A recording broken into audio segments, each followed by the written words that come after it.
আজকে মঙ্গলবার, আর মঙ্গলবারে আমরা পুরো নিরামিষ খাই, পেঁয়াজ রসুন একদমই খাই না।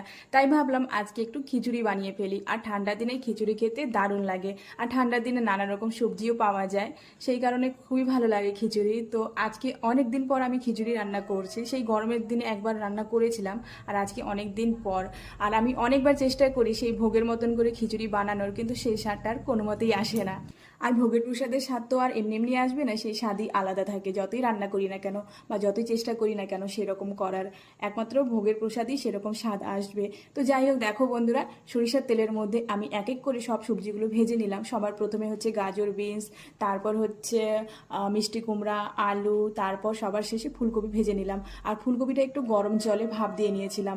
আর এখন সেই কড়াইতে দেখো, সবার প্রথমে আমি দিয়ে দিলাম তেজপাতা, শুকনো লঙ্কা, জিরা, আর হচ্ছে কাঁচা লঙ্কা আর আদা থেতো করে। আর এখন হচ্ছে দিয়ে দিচ্ছি চাল আর ডাল। ডালটা আমি একটু ভেজে নিয়েছিলাম, চাল ডাল মিক্স করে, সেটা হচ্ছে হাফ চাল আর হাফ ডাল মিক্স করে, মানে ধুয়ে ধুয়ে রেখেছিলাম। আর এখন দেখো সব সবজি টবজি দিয়ে এখন ভালোভাবে নাড়াচাড়া করে নেব। আর হ্যাঁ, তার মধ্যে এখন দিয়ে দিলাম একটু লবণ, হলুদ আর একটু শুকনো লঙ্কার গুঁড়ো। তারপর এখন দিয়ে দিচ্ছি একটু গরম জল, আর হচ্ছে একটু নাড়াচাড়া করে ঢেকে রেখে দেবো। একদম কম আঁচ করে আস্তে আস্তে সেদ্ধ হতে থাকবে। আর আগে আমি সেরকম খিচুড়ি বানাতে পারতাম না, বিয়ের পর অনেকবার বানানোর পরে একটু একটু এখন পারি আর কি, ভালোই স্বাদ হয়। আর দেখো, এদিকে আমি একটু টমেটো কেটে টমেটোর চাটনি বানিয়ে নিচ্ছি, মিষ্টি চাটনি। খিচুড়ির সাথে টমেটোর মিষ্টি চাটনি খেতে দারুণ লাগে। তো দেখো বন্ধুরা, এদিকে আমার টমেটোর মিষ্টি চাটনি হয়ে গেছে। আর খিচুড়ির সাথে তো আরও কিছু লাগবে, সেই কারণে একটু পাতলা পাতলা করে আলু কেটে নিলাম। আর হচ্ছে লম্বা লম্বা করে একটু মিষ্টি কুমড়া কেটে নিলাম। মিষ্টি কুমড়াটা হচ্ছে বেসন আর কালো জিরা দিয়ে ভাজবো। আর আলুটা ভাজা করব আর ধনেপাতার চাটনি করব। তো দেখো, এদিকে কাটাকাটি করতে করতে আমার খিচুড়ি হয়ে গেছে। আর খিচুড়িটা নামানোর আগে একটু চিনি দিয়েছিলাম আর ধনেপাতা, আর হাঁড়িতে ঢেলে এখন 1 চামচ ঘি দিয়ে দিলাম।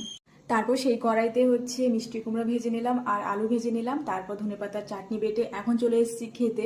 আর সবার প্রথমে বড়মশাই খাবারটা বের করে দিচ্ছি। আর হচ্ছে এই খিচুড়িটা রান্না করেছি ভোগ চাল দিয়ে, কোচবিহার থেকে আমরা ভোগ চাল এনেছিলাম, সেই চাল দিয়ে রান্না করেছি।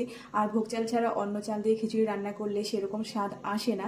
তো যাই হোক, দেখো অনেকক্ষণ তো রান্নাবাড়ি করলাম, এবার আমি খাই, খেয়ে বলবো তোমাদের কেমন হয়েছে।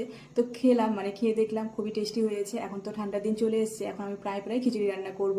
তো চলো, টাটা বাই বাই, ভালো থেকো, সুস্থ থেকো। আমার এই ভিডিওটা এই পর্যন্ত, টাটা।